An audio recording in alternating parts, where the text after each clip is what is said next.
Saludos, muy buenas noches. Yo soy Rafael Ovalles y esto es Contacto 23. Hoy se prestigia.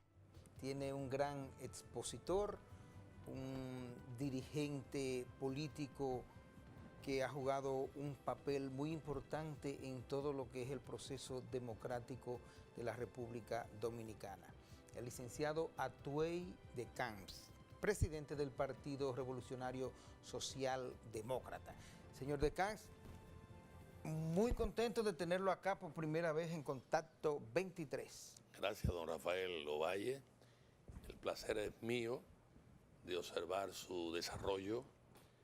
Veo que se mudó de canal y cambió también de nombre.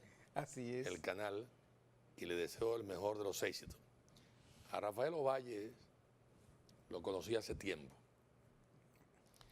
y sin prisa, pero con paso firme, ha ido asumiendo con mucha responsabilidad su rol. Hoy en día acompaña al presidente Medina en las funciones de manejo de la publicidad, prensa del Palacio y del presidente, y lo ha hecho con mucha corrección, dignidad, honestidad.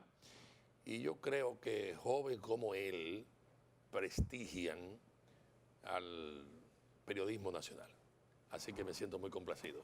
Gracias, y complacido nosotros por tu presencia. Gracias. En los últimos meses, semanas, días, te hemos visto muy activo en un rol de mediador dentro del Partido Revolucionario Dominicano, tu antiguo partido.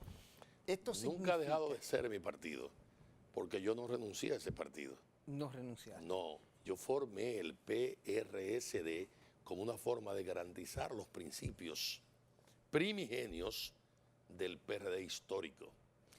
Y como tal, lo he sostenido con el tema de la no reelección presidencial y demás. Que eso es invariable. Eso es importante, quizás sea lo que más uno resalte, tan pronto llega tu nombre a la mente, el hecho de tu coherencia con esa reelección. Gracias. Y quiero decirte que, sin lugar a dudas, el hecho de que algunos dicen, bueno, que me expulsaron. No, yo formé el PRSD del mismo modo que Peña Gómez formó el BIS. Y Magluta, el PRI. Magluta, el PRI. Y Abinader tiene a la Alianza Social Demócrata y Luis Abinader. Y Hipólito fue el primer presidente del BIS, sin haber renunciado del PRD. Entonces, a mí me duele. Yo soy un periodista de formación y sin necesidad de haber variado un ápice de esos principios. Es más, cuando el profesor Juan Bosch fundó el PLD, le dije al profesor Juan Bosch, a raíz de mi regreso, estoy con usted ideológicamente, pero me quedo en el PRD.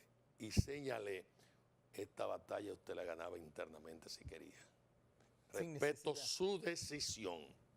Y luego, cuando Peña Gómez firmó, en un momento de equivocación, el frisamiento del PRD, cuando el Grupo Moderno, a raíz de la confrontación Jacobo Magluta y él, dije ni BIS ni PRI, PRD. Y nos ha costado mucho sacrificio. Su partido, ¿cuál es el estatus? Partido Revolucionario Social Demócrata. Sí. El estatus, ¿cuál es su situación? No, muy bien. Partido. ¿Cuántos miembros tiene? ¿Dónde activo, tiene? Sacó más de 60,000 votos. Es un partido emergente.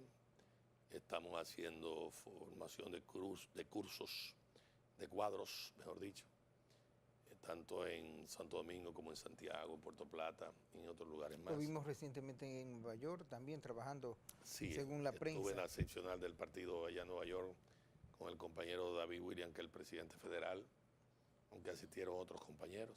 Y estamos bien, pero ahora estamos interesados en ver si es posible salvar la situación interna del PRD. ¿Y es posible? Yo creo que sí. Difícil, pero no imposible. Yo realmente no entiendo. A veces pienso que la cosa toca ribetes personales. A veces no, con frecuencia. Pero entonces no entiendo cómo dirigentes políticos ya de los años del expresidente Hipólito Mejía, el mismo Miguel Vargas Maldonado, su compadre, o sea, cómo no pueden superar esos asuntos personales para darle paso a lo que es lo institucional, lo político, o sea, ponerlo por encima de lo personal. Debía de ser así. Y el que comete ese error termina afectándole. Pero la vida política es muy especial. Fíjate cómo un maestro como Juan Bosch y un alumno como Peña Gómez Sí. tuvieron diferencias que en definitiva no fueron posibles resolver. Y la chispa detonante fue el desembarco del coronel Camaño, cuando Peña decía que el coronel había llegado y el profesor Bosch decía que había llegado muerto o frisado. 1973. 73, exactamente. Y eso fue obviamente la chispa que en definitiva produjo la disolución y formación del PLD. Claro, venían otros problemas arrastrados ya de tiempo A. Y ha sucedido también con otras organizaciones, pero hay que asimilar esa experiencia. Por ejemplo, de las experiencias se debe aprender. Seguro, cuando yo asumo lo que asumí para formar el PRSD, fue obviamente la reelección presidencial, que era la estampa que diferenciaba al PRD de otras organizaciones políticas. De masas. De masas. Porque incluso hasta el propio PLD no era tan Usted no consistente. estuvo equivocado, ¿eh? No, no estuvo y equivocado. su posición quizá no fue respaldada como se esperaba, pero era la más digna. No, pero y ahora. Y lo sigue siendo. Ahora, gracias. Ahora todos nos dan la razón. Hasta Hipólito Mejía, que se ha autocriticado. Pero yo entiendo que hay que hacer un esfuerzo. Y no es por falta de diligencia que debemos fallar. Hay que hacerla. Hay una convocatoria de parte de Miguel Vargas. La respuesta ha sido de Hipólito Mejía, que va a asistir y demás. Y yo solamente quiero decir... Pero ¿en qué disposición va a asistir? ¿Y en qué disposición lo van a recibir? Yo no quiero entrar en esos detalles porque eso es propio de ellos dos. Además, si me meto a opinar, me anulo como un factor mediador que pueda contribuir a la unidad. Yo solamente quiero decir lo siguiente. El líder político tiene que medir muy bien. Esta es una lección de Juan Bosch. Dos cosas. Primero, lo personal no debe ser trasladado al plano político, porque el que lo hace termina mal. Lección 1 de Juan Bosch. 2. Asunto de Peña Gómez. Cada vez que Peña Gómez, que respetó bastante eso, pero incurría en mencionar a la familia del doctor Balaguer, el doctor Balaguer se ponía como una fiera y reaccionaba de un modo que no era exactamente el correcto. Las familias son intocables. Tiene que manejarse con cuidado en relación con ese tipo de cosas. Claro, me refiero a familias que se habían metido a la actividad política también. Claro, que estaban dentro del escenario de una u otra forma incidiendo. Exactamente. Entonces, por ejemplo, Bosch nunca entendió que había que sobornar o comprar cuadros políticos. Eso lo respetó. Nunca lo hizo. No, de modo escrupuloso. Pero el expresidente Leonel Fernández Reina se puso a comprar los hijos de Peña Gómez. Y eso no debe ser. En política eso no debe ser.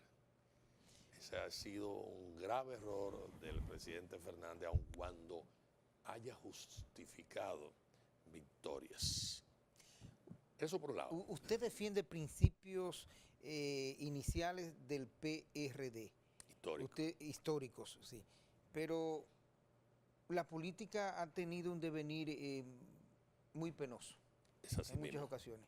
Incluso es como un dejar hacer, un dejar pasar, y entonces usted entra y da pena, señor Decans, usted que ha sido funcionario, y ¿cómo ve el pueblo, a la gente que está cerca de una u otra forma del poder? Yo ¿Y te voy a cómo decir, inmediatamente piensan que al otro día usted fue, como que eso es para robar? Y exactamente, si tú no robas, tú eres un pendejo, exactamente, excusándome la así palabra. mismo es. Y eso no es así, Pero Rafael, no es así. Hay yo principios. fui los otros días a la puesta en circulación de un libro de un gran amigo, segunda edición, en la Universidad Autónoma de Santo Domingo, del amigo Rosario, de Acento.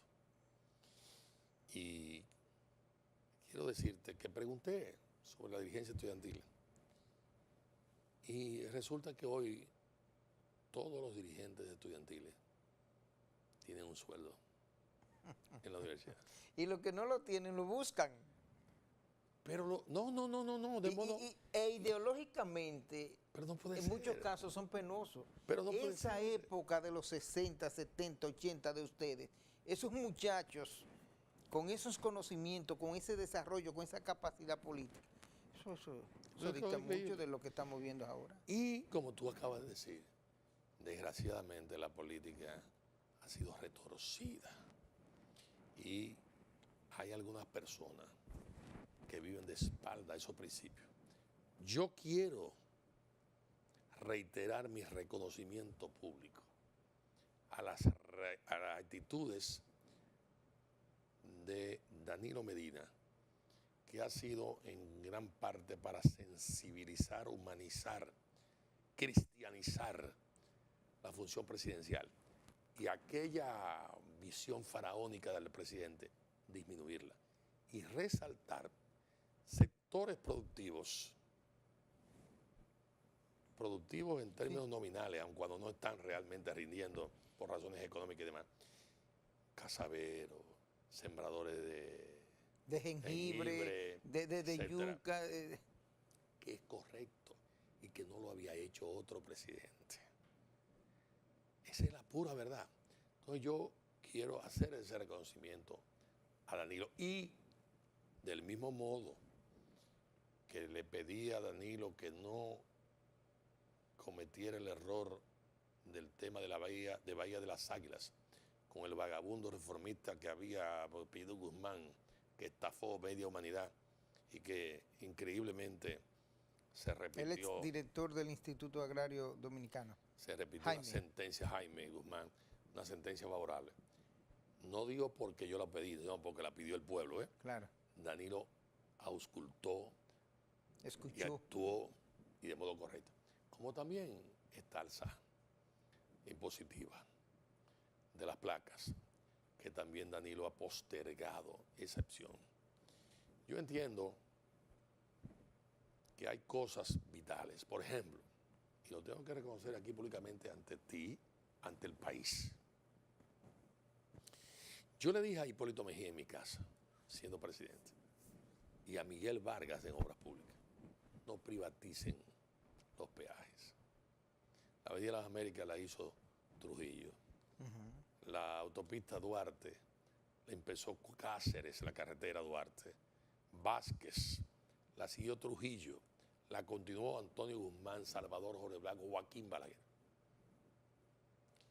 Los tres ramales principales. Sí. Y óigame.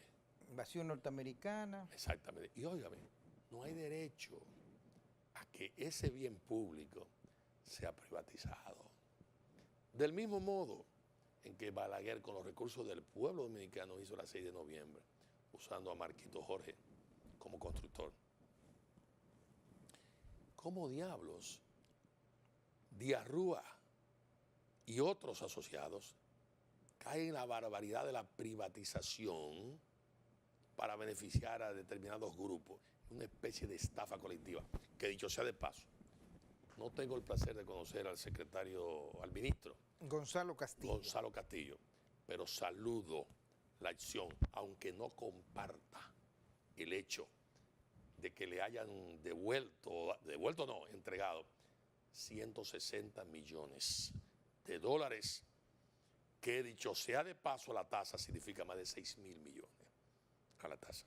A la tasa, sí. Obviamente, lo que es una verdadera barbaridad. Además, vete a la fuente de Juan Bosch, compra los libros Juan Bosch, hombre, de los discursos de Juan Bosch. Yo recuerdo el discurso de Bosch cuando dijo, al pueblo se le está estafando porque se les está ocultando al presidente electo y al país la compra de una cantidad de tractores Renault en Francia en el periodo de transición sin que el presidente electo conozca de eso, Conociera ni se sepa ese tipo de cosas. Yo te diría, toda la población aplaudió la construcción de la carretera de Samaná, pero no se sabía lo que había con el peaje sombra de más de 2.000 millones, que es una verdadera estafa. Así. Bien hace Danilo Medina cuando habla de la electricidad. Compañías hechas, muchas de ellas, para estafar al pueblo dominicano. Hay que sanear eso. Y eso es vital. Bien hace Danilo Medina cuando en definitiva le pone la banderilla al contrato de la Barrigol. Dobicón, ¿Ah? Barrigol, Dobicón. Sí. También. Ese contrato de la Barrigol, que es una vergüenza, y en la que no tiene nada que ver el actual amigo director de la Barrigol aquí en el país. Claro que no. No tiene nada que ver. Él encontró una acción hecha, un hecho dado. Pero eso que dijo Danilo en relación de que 3 pesos venían para el pueblo, para 3 dólares, y 97 para dólares, eso es una barbaridad. Estimo que esa acción de rescate va consono con los sentimientos de Juan Bosch. Eso le iba a preguntar, por lo que usted está hablando. Sí. Hasta cierto punto, o no hasta cierto punto, Danilo se ve como uno de los hijos políticos, de los herederos políticos de Bosch, que no han transigido en los principios Y yo que defendió el profesor Bosch. apoyo esa actitud, porque yo actué desde las posiciones que he ocupado, tanto en la Secretaría de Estado de la Presidencia, Sí, claro, como también en la Federación de Estudiantes, como también en el Congreso, cuando hice la separación institucional, porque antes el Congreso era un sello gomígrafo del Poder Ejecutivo. del Poder Ejecutivo. Y eso me costó luchas con un presidente amigo, con don Antonio Guzmán. Sin embargo, lo logramos. Y hoy podemos tener un Congreso que no necesariamente comparto muchísimas de sus acciones, pero hay que admitir que es un Congreso separado. Ha habido ¿cierto? avance, indiscutiblemente que sí. Exactamente. Entonces, yo saludo ese comportamiento de Danilo. ¿Por qué? Voy a tocar algo que probablemente no sea del agrado de algunos PLDistas. Yo pude haber apoyado a Danilo, por ejemplo, Claro que sí. con el PRSD. ¿Por qué no apoyé a Danilo? Lo quiero decir de modo muy claro. Porque si yo había enfrentado la reelección presidencial, también enfrento la sucesión monárquica, porque este país es republicano. Yo distingo y valoro la vicepresidenta de la República, pero entiendo que hay muchos PLDistas, cientos de PLDistas, con más mérito que ella para haber ocupado esas funciones. Respeto la decisión de Danilo Medina, tanto del congelamiento del Partido de la Liberación Dominicana, aunque no lo comparta, como también el hecho de que la haya escogido. Pero por supuesto, si yo estuve en contra de la reelección, no iba hacia la sucesión monárquica concebida por el expresidente de la República, Leonel Fernández Reina, ante los hechos históricos que señalaban a un profesor Juan Bosch, que cuando gobernó dijo, ni ariente ni pariente, el pueblo será el gran beneficiario. Y nadie crea que he venido aquí para satisfacer asuntos de tal y tal naturaleza. No ando buscando elogios que no se merezcan en cuanto al gobierno y al propio presidente Danilo Medina, pero me gustaría conocer su opinión sobre otros planes, ¿Cómo no? proyectos. Por ejemplo, el caso del Plan Nacional de Alfabetización implementado por el presidente Danilo Medina, el plan de reactivación para las pymes. Usted ahorita hacía referencia a esa dinamización hacia el campo, hacia... Dije a esa preferencia, a ese destacar a sectores productivos que generalmente no se veían connotados y que el presidente Medina lo ha estado haciendo. Déjame decirte algo sobre ese tema. Yo tengo un amigo apellido Díaz, estoy diciendo hasta el apellido, PLDista, muchacho, con un pequeño taller. O sea, que no es Danilo Díaz. No de Danilo Díaz, con un pequeño taller de computadoras. Es amigo, más que computadora, impresora. Y pidió, bueno, yo le dije, mira, ¿por qué tú no te amplías y por qué no vas a la pyme? Bien. Y ha durado más de 8 meses, casi lo que tiene Danilo, porque él inmediatamente actuó.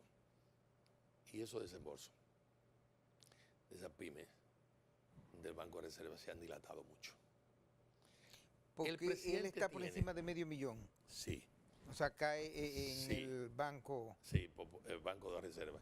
Pero, no, pero me refiero al nombre de lo que maneja. Es una pequeñita empresa que tiene como 20 pero si trabajadores. Es pequeñita y tiene menos de $500,000, entonces cae en Promipyme con Mayra Jiménez. Sí. No cayó en Promipyme, cayó en el Banco, de Reserva. Sí. Pero los mecanismos de agilizar esos expedientes, el presidente tiene que de un modo u otro tratar de revisarlo. ¿Por qué? Porque el dinero llegado a destiempo significa la quiebra. La quiebra total. Total. Entonces, ese es un factor muy importante. El otro del tema de el analfabetismo. Correcto. Plan Nacional de Analfabetismo. Me recuerda a mí. Y que ella aprende contigo. Me recuerda a mí la batalla del PRD con Juan Bosch a la cabeza y Unión Cívica Nacional. Cuando Severo Cabral, que en paz descanse, Ángel Severo Cabral, planteó que los analfabetos no podían votar. Y Juan Bosch dijo, esos pagan impuestos igual que el rico. Hombre, igual que cualquier ciudadano. Sí, claro, entendí. Sí. Y bueno, lo planteó de modo tal que dijo, si ellos no votan, el PRD se abstenía. ¿Y cómo Juan Bosch metió las 6 escuelas laborales aceleradas que hoy son fantasmas? Desgraciadamente, cómo él vio esa situación. Yo creo que Danilo hace muy bien, porque eso es enseñarle a pescar. Eso es no darle pescado y abandonarlo. Exactamente. Eso es parir conciencia. Esa es una labor muy importante. Y yo creo que, independientemente de las críticas que se le puedan hacer al presidente Chávez y demás, yo creo que hay que mirar con aquellos planes de medicina para operaciones oculares y de alguna otra naturaleza que desarrolló el presidente Chávez, que por supuesto Cuba lo ha hecho con bastante éxito, y que conviene también atacar ese flanco. Creo que es importante. Yo estimo que esos son pasos que Juan Bosch obviamente aplaudiría. Correcto. Vamos a pausar y entonces cuando retornemos vamos a retomar un tema que tocamos en una primera parte. Nos vamos y en breve retornamos con el dirigente político Atuey de Cans Jiménez.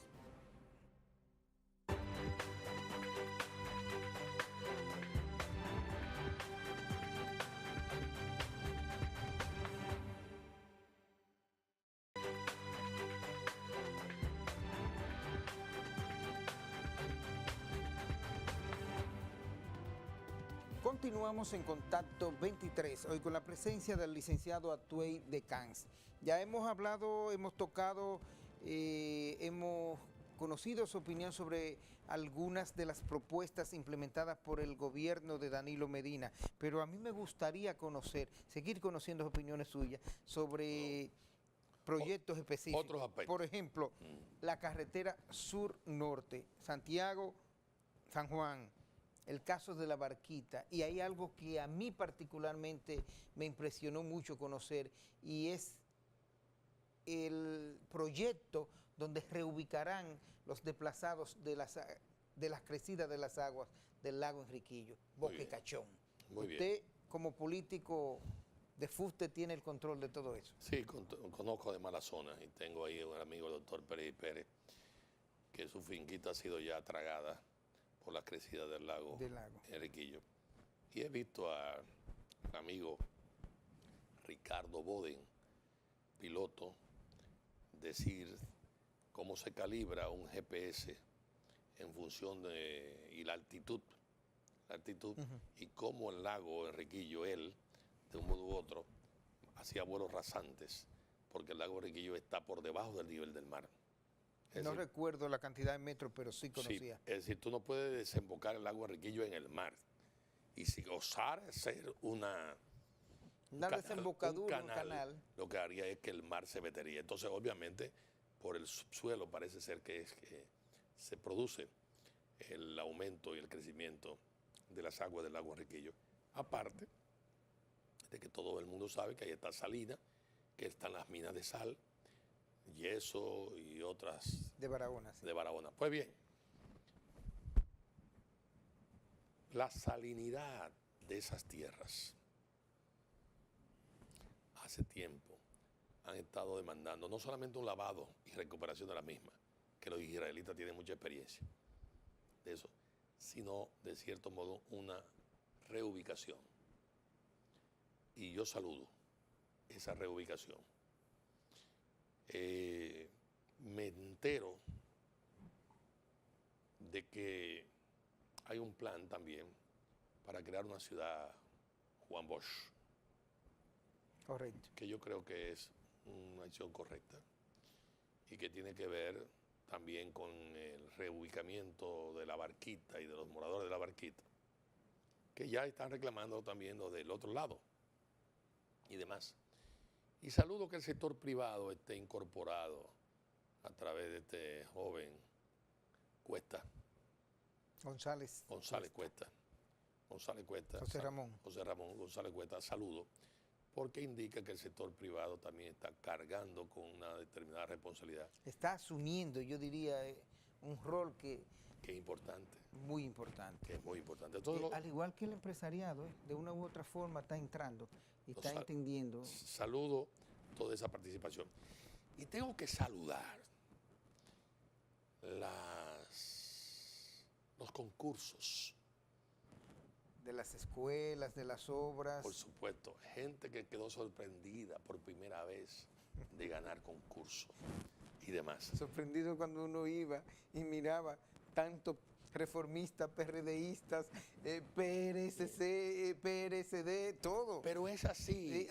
Obviamente son dominicanos y dominicanas con derechos. Y es correcto, sí. Y es decente y demás. Y es repartir la torta, porque tampoco ese pastel podía ser de uno solo. Pero eso no puede ser. Eso es verdad. Entonces, saludo eso. Y como yo conozco el país bastante bien, sé de dónde es Danilo. Arroyo Cano, sí. Pero yo formé el PRD en Boichío. Que es el municipio al cual pertenece Arroyo Cano. Sé la dificultad que ha habido en Río Las Cuevas, toda una serie de cosas malas, desplazamientos, las amenazas que hay de inundación, tepa de las casas. Y bueno, pero los otros días estuve en Constanza. Y en Constanza fui a ver las dos vertientes que hay para tú llegar a la laguna Guayabal para de las Casas. La laguna Guayabal para de las Casas. La carretera de Jarabacoa está bastante buena. Pero la de Constanza está bastante buena. La de Constanza a San José de Ocoa es un desastre. Pero un desastre como nunca. No, pero ahora como nunca. Con los derrumbes y demás. Esa es la de Juan de Aldrián, la que engancha. No, ese es Rancho Arriba. Okay, eso es otra cosa. Es Rancho Arriba, perfecto. Ese es Rancho Arriba. Okay. Pero ¿qué ocurre? Tú vas en un vehículo de doble tracción desde Constanza a Padre Las Casas y no se trata más de 30 kilómetros a 40 kilómetros. Yo creo que vale la pena. Cruzando la cordillera central. Sí, sin mucha alteración. Yo creo que vale la pena retomar esa ruta. Que el presidente Danilo, en lo que el hacha va y viene, busque la forma de mejorar ese pequeño esos tramo. 30, exactamente. Que luego se buscará la vía. Y en definitiva, es una cosa de trabajo inmediato, porque eso se hace en poco tiempo, relativo, entre comillas. Y por supuesto estoy de acuerdo con la carretera sur, del modo que menos afecte. Que menos daño. Que menos daño haga la ecología. Siempre va a hacer daño, pero en definitiva tú tampoco puedes pararte ante el progreso, tienes que sopesarlo. Y hay algunas vías ahí que no son onerosas y demás. Y yo creo que el presidente Medina, esos pocos kilómetros, pudiera ensayar, mejorarlo con algunos grédaros o algo. Que dicho sea de paso... Gonzalo Castillo le está escuchando. Que dicho sea de paso, el ministro de Obras Públicas, que aunque no es ingeniero, es un gran gerente. Y vale más muchas veces ser un buen gerente, claro, más que un buen ingeniero que sea mal gerente. Así es. Entonces, lo que se busca son los buenos gerentes. Exactamente. Entonces yo creo que es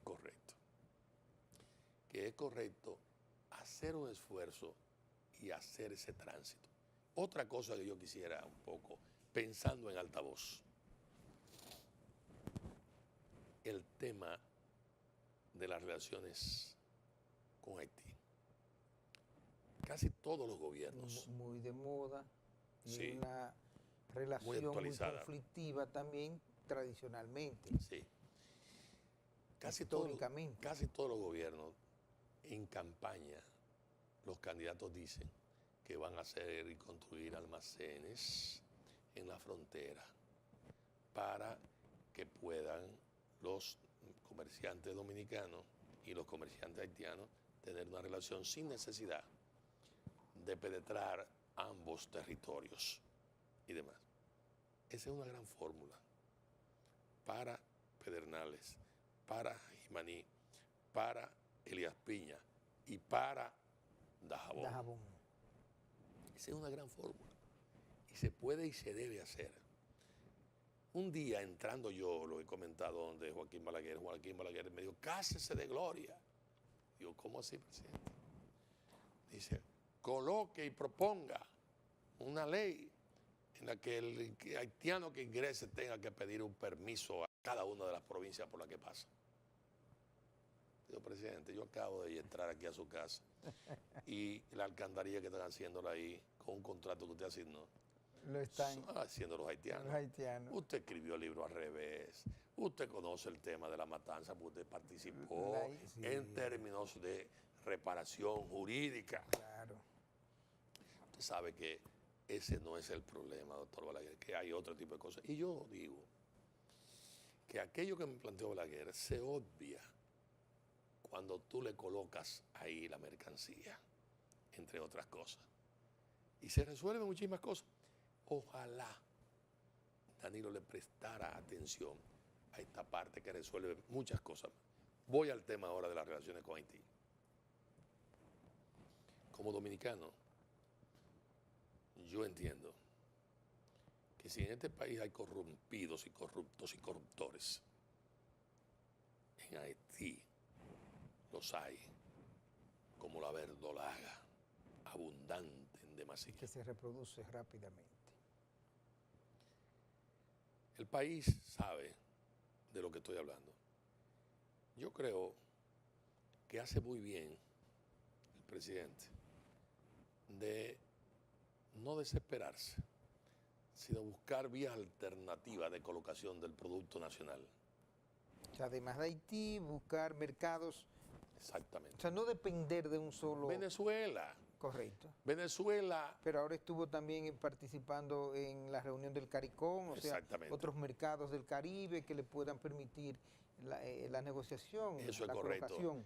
El CARICOM lo inició Peña Gómez y logró el ingreso como observador y demás, pero luego eso no se continuó. No, pero ahora eso es se correcto. está retomando. Pero yo creo que esos mercados son muy importantes, pero el mercado venezolano es muy importante. Además, las acreencias las tenemos ahora. Exactamente. Entonces, una forma de solventar parte de ese tema y de resolver problemas que este país necesita y que Venezuela también necesita. Entonces, yo creo que el presidente seguro que trató el tema en Nicaragua con el presidente Maduro puede ser una gran alternativa. Haití tiene un gran embajador, Fritz Cineas. Fritz Cineas, embajador que fue embajador de muchísima experiencia, porque además viene representando a Haití desde hace muchos años, fue canciller y además, creo que fue canciller, fue embajador que pica los 50 años como dentro de la carrera. Sí, embajador también en Washington. En Washington. Hombre muy sereno.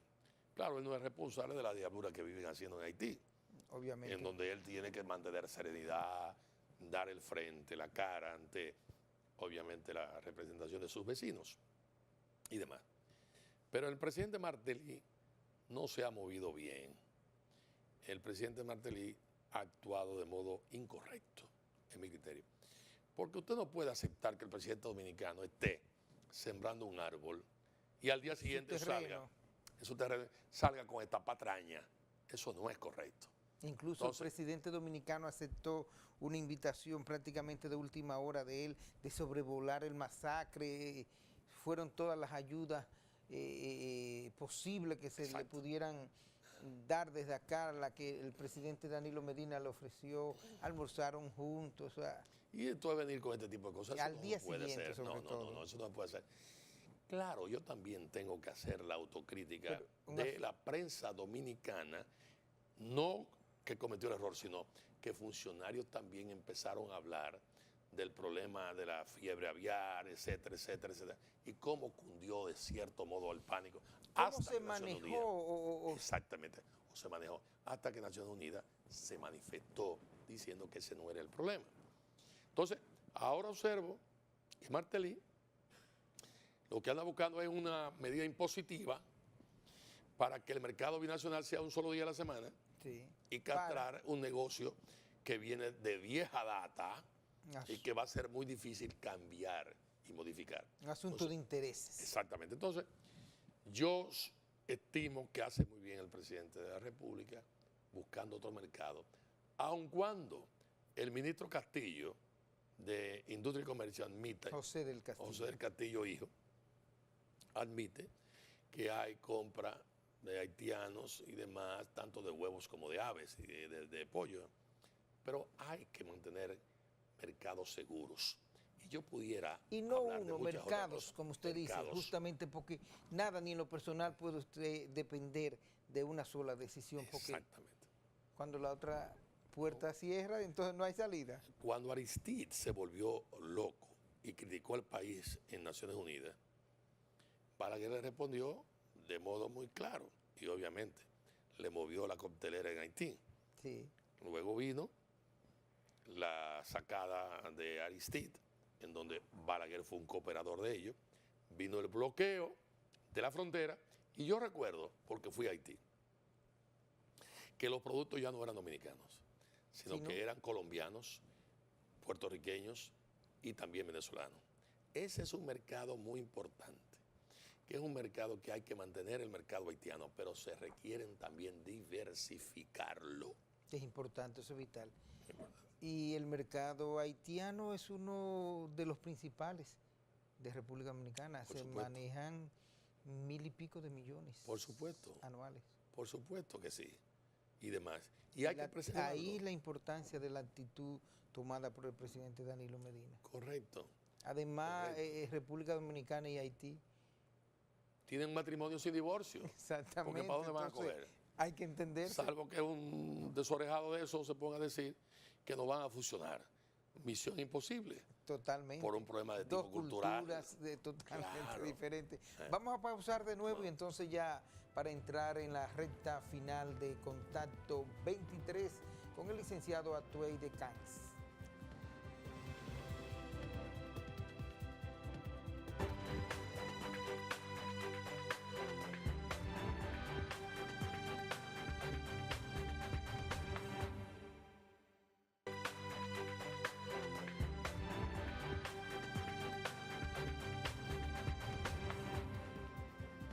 Bueno, señor de Cans, picamos ya cerca de las 12 de la noche. Hora de la Cenicienta. A eso de las 11 iniciamos hablando de su trabajo como mediador dentro del Partido Revolucionario Dominicano, pero me gustaría que ampliara un poquito más porque a mí me preocupa mucho la situación del PRD en todos los aspectos. O sea, el daño que se le está haciendo al partido, el daño que se le está haciendo al sistema nacional de partidos políticos, pero también a la democracia. ¿Cómo es posible que un partido de 74 años como el PRD, que ha aportado tanto a esta democracia, no sea capaz de consensuar de manera civilizada, de manera que le permita fortalecer la institucionalidad? Sí. ¿Hay o no salida? La convención el 19 de este mes es que más me preocupa porque se cumple el plazo de las actuales autoridades. Bien. Yo quiero aclarar que yo no soy un mediador.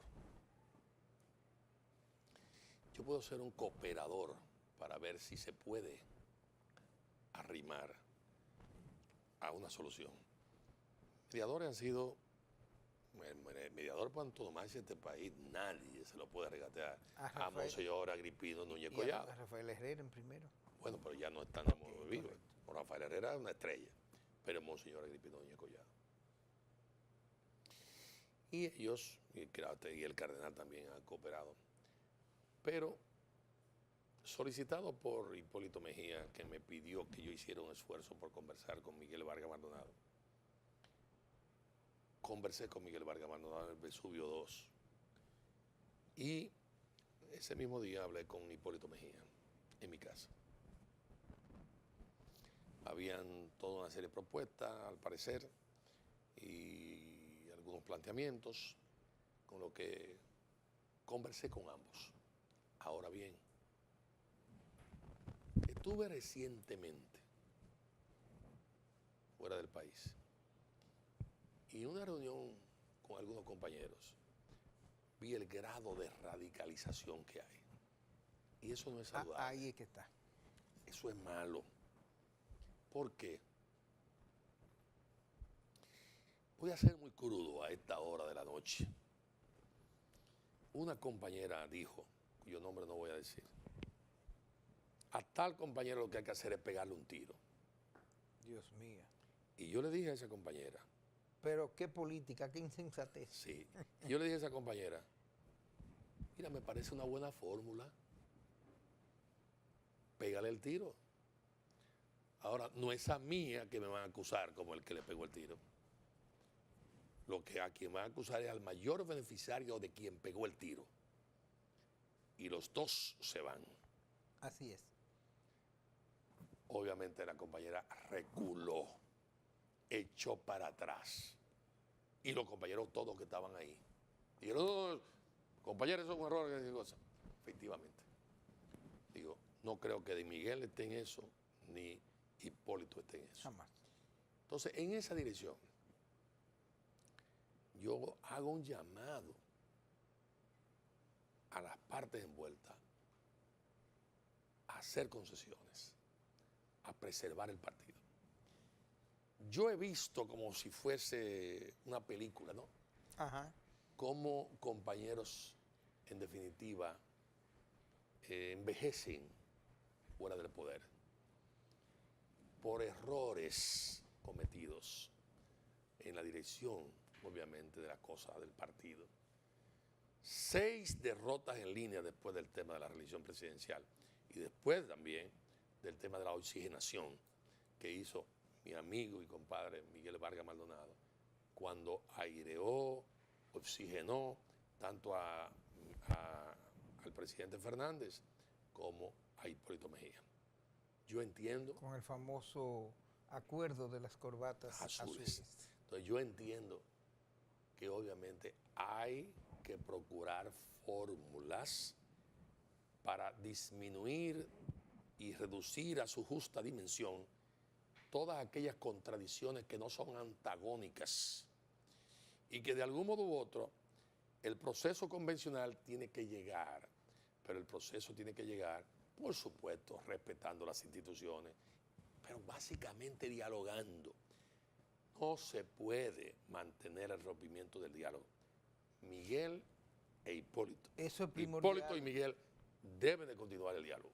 Y yo estoy en la mejor disposición de contribuir a ellos, sin procurar nada que no sea la unidad del PRD, porque obviamente la gente ya, el pueblo dominicano está harto, cansado, pudiera decir la expresión harto, sí, obviamente, o harto, exactamente, de toda esta confrontación, estos enfrentamientos, que en definitiva no le conviene a la democracia, no le conviene a la institucionalidad, aun cuando le convenga la mano larga que puedan tener algunos dirigentes del partido competidor, que es el gran beneficiario.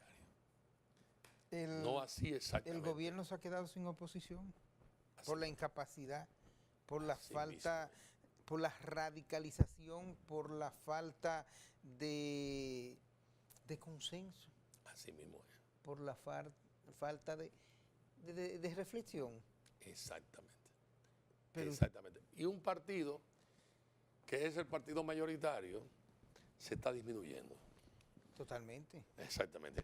Y un partido que jugó un papel en términos electorales como el PRD y sus aliados, debía de ser, obviamente, respetado, considerado y conducido hacia fórmulas que permitan la derrota del PLD, porque además, mi querido amigo Rafael Ovalle, la permanencia de un solo partido durante mucho tiempo hace daño y retrotrae en la memoria la palmita y el Partido Dominicano. Dominicano. Exactamente. Del no bien recordado dictador Rafael Leónidas Trujillo Molina. Exactamente.